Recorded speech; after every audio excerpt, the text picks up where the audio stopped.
नमस्कार, मैं हूं ममता सिंह। आप देख रहे हैं वर्ल्ड इन्फॉर्मेशन न्यूज। चलिए शुरुआत करते हैं इस वक्त से जुड़ी हुई खास बड़ी और विशेष खबरों से। इस वक्त की बड़ी खबर राजगढ़ से आ रही है। कांग्रेस जनों ने जिला अस्पताल परिसर के अंदर टेंट लगवाकर मौन धरना शुरू करने की तैयारी की थी। प्रशासन ने हटाया टेंट। नेता बैठ गए कड़ी धूप में खुले आसमान के नीचे। थोड़ी ही देर में एसडीएम निधि भारद्वाज, थाना प्रभारी अखिलेश वर्मा और नगर पालिका अमले के साथ मौके पर पहुंची और कांग्रेस द्वारा लगाया गया टेंट उखड़वा दिया। यह नजारा देखकर कांग्रेस कार्यकर्ताओं में नाराजगी फैल गई। इसके बाद भी उन्होंने पीछे हटने की बजाय खुले आसमान के नीचे भी मौन धरना शुरू कर दिया। कांग्रेस नेताओं ने आरोप लगाया है कि राज्य में नकली दवाइयों का कारोबार बड़े पैमाने पर चल रहा है और इसमें कई अधिकारी व नेताओं की मिलीभगत है।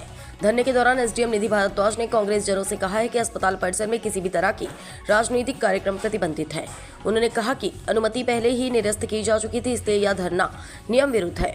इस पर प्रियव्रत सिंह ने पलट कर सवाल किया, यदि यह नियम विरुद्ध है तो फिर मंत्री, सांसद या विधायक अस्पताल में मंच लगाकर कार्यक्रम कैसे कर लेते हैं? क्या तब मरीजों की परेशानी नहीं होती? काफी देर तक चली बहस के बाद एसडीएम ने कांग्रेस जनों से अस्पताल परिसर के बाहर धरना देने को कहा। प्रियव्रत सिंह ने प्रशासन से साफ कहा, हम बाहर जाने को तैयार है, लेकिन प्रशासन या लिखित आश्वासन दे कि आगे से अस्पताल के अंदर किसी भी राजनीतिक दल का कार्यक्रम या लाउड स्पीकर नहीं लगेगा। अगर हुआ तो कांग्रेस खुलकर विरोध करेगी। प्रशासन की ओर से मौखिक आश्वासन मिलने के बाद कांग्रेस कार्यकर्ता अस्पताल परिसर से बाहर निकल आए और जिला अस्पताल के मुख्य द्वार के सामने धरने पर बैठ गए। 3 सूत्री मांगों को लेकर कांग्रेस जिलाध्यक्ष ने एसडीएम को एक ज्ञापन सौंपा। वर्ल्ड इन्फॉर्मेशन न्यूज से विवेक कुमार द्विवेदी की खास रिपोर्ट। अनुरोध है कि भारतीय जनता पार्टी जितना भी ढोंग ढकोसला कर ले, आज इतनी लड़ाई लड़ने के बाद कांग्रेस ने लगातार एक एक तहसील में ज्ञापन दिया, एक एक तहसील में जाकर घेराव किया, यहाँ पर किसान न्याय यात्रा निकाली, तब जाके भारतीय जनता पार्टी यहाँ पे मुआवजे की। और हमने जाके कलेक्टर को यह आवेदन दिया कि मुआवजे का जो सर्वेक्षण है उसकी रिपोर्ट सार्वजनिक की जाए। तब जाके कांग्रेस के दबाव में यहाँ के प्रशासन ने ये रिपोर्ट सार्वजनिक की है। और उसके बाद अब मुख्यमंत्री आनन फानन 18 तारीख को आ रहे हैं। अभी भी ये क्लियर नहीं है कि कितना मुआवजा मिलना है। लोगों का नुकसान 60 से 80% हुआ है। राजगढ़ में 35, खिलचीपुर में 35, मात्र ब्यावरा में 60% माना है, बाकी सब जगह और नरसिंहगढ़ में तो शायद 25% आकलन किया है, जबकि वहाँ पे नुकसान इससे कहीं ज़्यादा है। पूरे जिले में 75% से ज़्यादा किसानों की फसल का नुकसान हुआ है।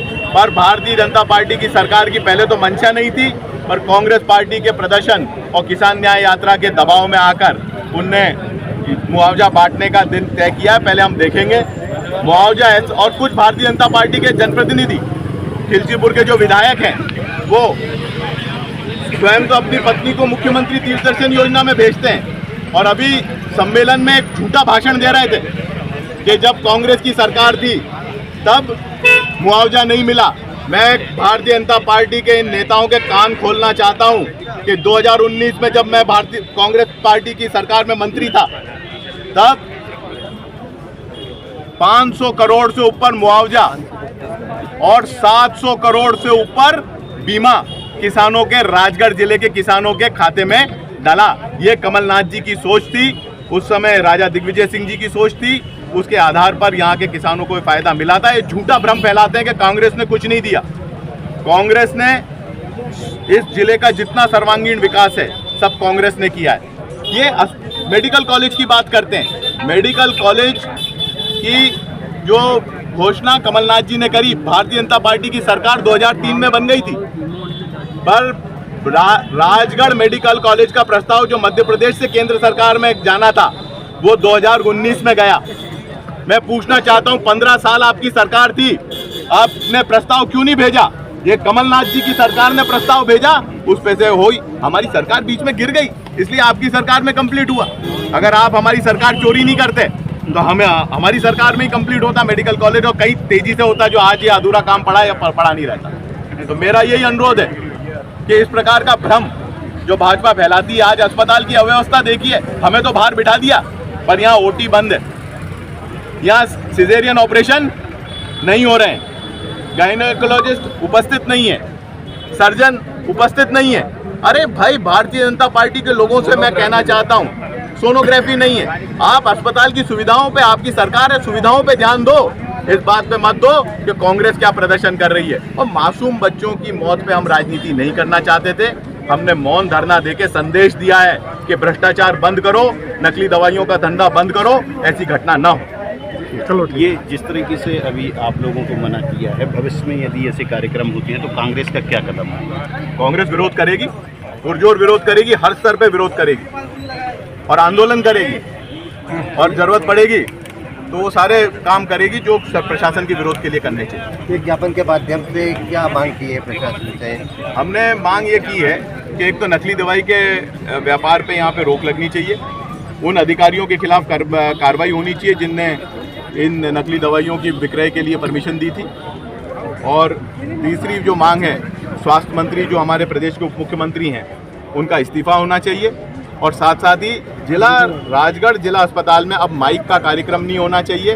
कोई भी कार्यक्रम यहाँ पे शासकीय अशासकीय किसी प्रकार का कार्यक्रम अस्पताल परिसर के अंदर नहीं होना चाहिए। और परिवारों को 50 लाख रुपए तक की आर्थिक सहायता शासन से मिलनी चाहिए। पहले 22 की हुई थी और आज जानकारी लगी कि शायद 25 तक पहुँच गई है। ये जहरीली नकली कॉफ सिरप पीने के कारण हुई है। ये नकली दवाइयों का व्यापार सरकार के संरक्षण में पूरे मध्य प्रदेश में बड़ी जोरदारी से चल रहा है। और ये घटना तो तात्कालिक मौत की है, पर कई ऐसे मरीज हैं जो धीरे धीरे करके नकली दवाइयां लेकर मौत के घाट पहुंच गए। नकली दवाइयां मेडिकल में धड़ल्ले से बिक रही है। जो सरकारी तंत्र है वो पूर्ण रूप से फेल हो चुका है। जिन अधिकारियों को इसकी जिम्मेदारी जवाबदारी है वो भ्रष्टाचार करके और परमिशनें जारी कर रहे हैं और नकली दवाइयों का व्यापार बड़ी जोरदारी से यहाँ चल रहा है। पहली बार मध्य प्रदेश में 25 परिवारों के चिराग बुझ गए। एक बच्चा, माता पिता की उम्मीद होती है, एक बच्चा जिस दिन से जन्म लेता है उस दिन से उनकी उम्मीद, उस परिवार की उम्मीद जग जाती है। उन उम्मीदों पर पानी इस नकली जहरीले सिरप ने फेरा दिया। आज हमने यहाँ मौन धरने की घोषणा कल करी थी। पूरे प्रदेश में कांग्रेस कमेटी, जितनी भी जिला कांग्रेस कमेटियां हैं, धरना दे रही हैं। हमने राजगढ़ में मौन धरने की घोषणा करी थी। कल विधिवत रूप से अनुविभाग के अधिकारी को हमने सूचना भी दे दी थी, पर भारतीय जनता पार्टी के असंवेदनशील पदाधिकारी जो राजगढ़ जिले के हैं